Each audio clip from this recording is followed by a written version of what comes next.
Good morning. You want to say hello to everyone? No one's seen you for ages.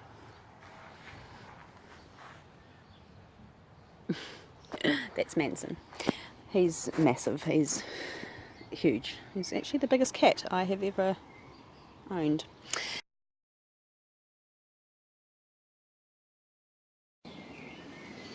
So I thought I'd give you a bit of a quick look-see around the garden. I haven't done a garden video I think for nearly a year, so I thought, well, that might be something quite nice to do.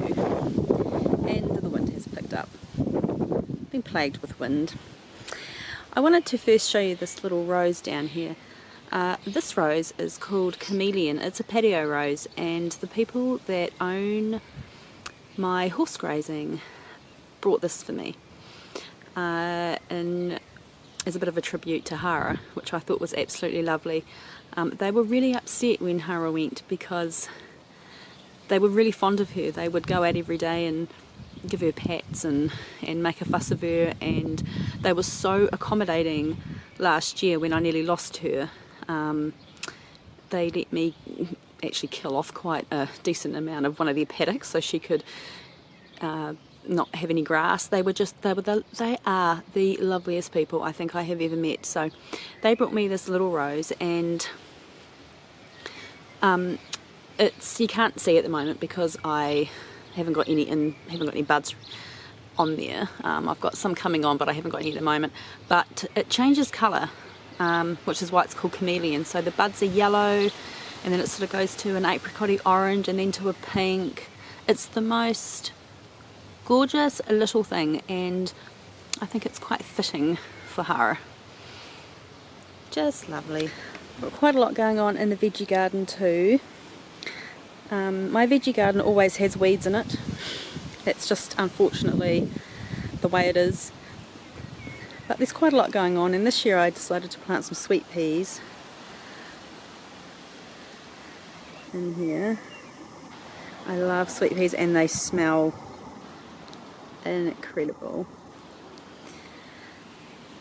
So lots of things going on, cabbages and beans and potatoes, lovely big rhubarb up there, and I've got corn and tomatoes. I've got some lovely sunflowers up the back, some sort of browny bronzy sunflowers. I haven't grown them before, so that'll be exciting. Hubby cut back my tansy. Tansy is quite good to grow in a veggie garden because it can help to deter pests and things like that, so it can be quite good to grow. And I have got a cauliflower. Let me see if I can zoom in. That's exciting. That's nearly ready to be harvested. Cauliflowers over here at the moment are really expensive. They're like $5 per head, so if you can grow your own, it's even better. And I've got the most bumper crop of raspberries this year. My husband absolutely adores raspberry jam, homemade raspberry jam, because I don't think you can beat homemade jam. So all these will be picked, and I will no doubt come out and stuff my face with some of them, but I will be making lots of jam. And I don't think I've seen this many on my canes for many years actually. I fed it with lots of wormweed and things, so it's definitely made a difference. Can you see the bees have got their little pollen sacs, sorry.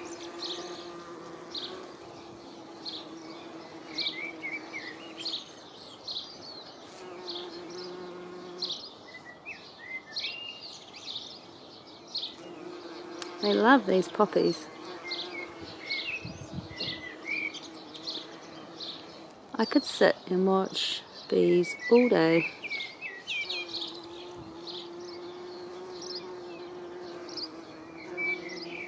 So cute. We've harvested all of our red onions. Got a huge amount of red onions. Haven't grown red onions before either, so we grew them over the winter, and hubby has just harvested them a couple of weeks ago, so they're just in here drying out, and we're going to attempt to plat them. I'm going to have to YouTube that and hang them up, but Don't they look lovely? Got lots of strawberries. I need to come out and do a harvest of strawberries, and I've also got peas growing in here. Let me zoom out. So when you grow strawberries, you really need to put a mulch under them, because when the fruit ripens and it comes into contact with the soil, the fruit rots. And I do have some actually that are on sort of bare patches that have rotted, and that's just a waste.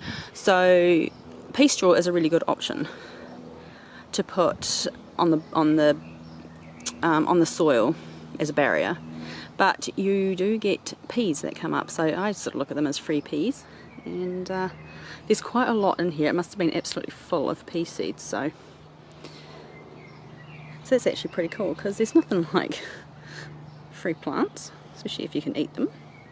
So this is a little bit different from definitely my last video, but we used to have a raised, this was all raised around here. We had garden edging that was all rotten, that was here when we bought the place, and it was ugly. So we took all the garden edging out and then took the dirt right back to ground level. It was a mammoth job. Hubby built this little sort of retaining wall. I'm very, very lucky actually, because he's very handy. And we just took out a lot of plants that were sort of a bit past it, and created this sort of, it's a lot more user friendly, it's a lot more easier to mow as well. Oh, I just love this poppy.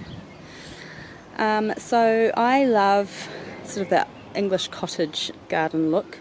I don't like things too formal. I'm not, not really into, you know, a perfect garden that's weed free, and you know, I like lots of colour and lots of texture and lots of things for the bees and things. This is a big mugwort, not mugwort, sorry, wormwood. So I'm really pleased with how this has turned out down here. Lots of hanging pots, because I do love those. And I absolutely adore this petunia. This petunia is called Starry Night, and it is gorgeous. And I got these with, like, they're going to chuck them out.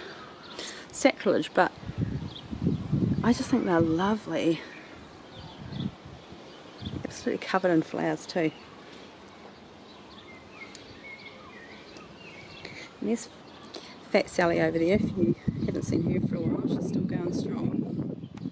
Sally!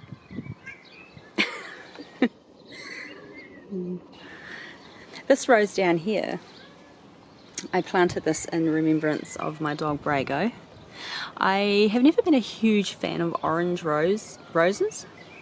I'm not a huge fan of orange, the colour orange in particular anyway, but I actually brought this for the name. The name of this rose is called I'll Remember, and I thought it was just perfect for Brago, and I absolutely love it. It's a beautiful orange, and it fades to a lovely pale sort of creamy apricot.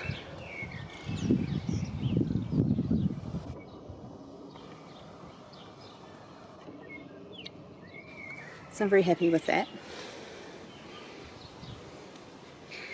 And I have some herbs growing down here. I am over the moon thrilled, because I have never been able to grow vervain, but I have some vervain. I've got some skullcap in here, and I've got some chamomile, and the chamomile I'm planning to make tea with, and also to infuse in oil for some of my bath and body products that I make. So I'm really excited about that.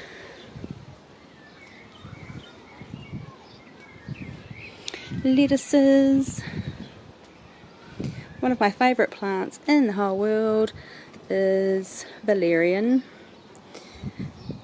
I have said this many times before, but the flowers of valerian smell incredible. They smell like a rich, warm vanilla, and it's very popular with the bees as well. It's odd, isn't it? Because valerian root absolutely stinks. I mean, it smells like old socks, doesn't it? But the flowers, just completely different.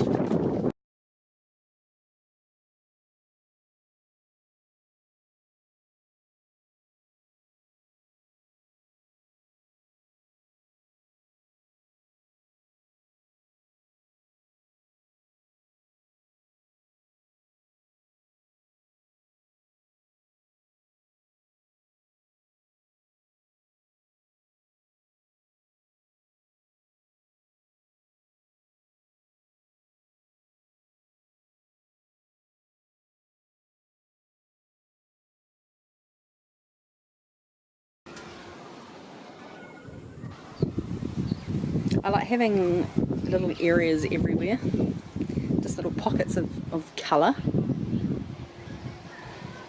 We've got some herbs up here and some lettuces growing, and down here as well, and you know, I like to just grow vegetables and flowers sort of all in together. What are you doing? Are you sunning yourself? Hey? Are you? Yes. Say, I'm due to have my flea treatment and I turn into an absolute lioness when that happens. We have to wear oven mitts with her because she has very large claws, and it takes two of us.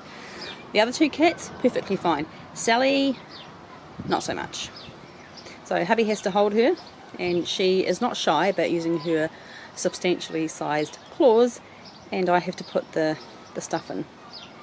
So yeah. Does anyone else have cats that hate having anything like that done to them? Normally she's like the sweetest natured animal to humans. She can be a bit of a bully to like unfortunate creatures that stray onto the property, but with us she's very, very sweet natured until you have to flea her, and then no, not so much.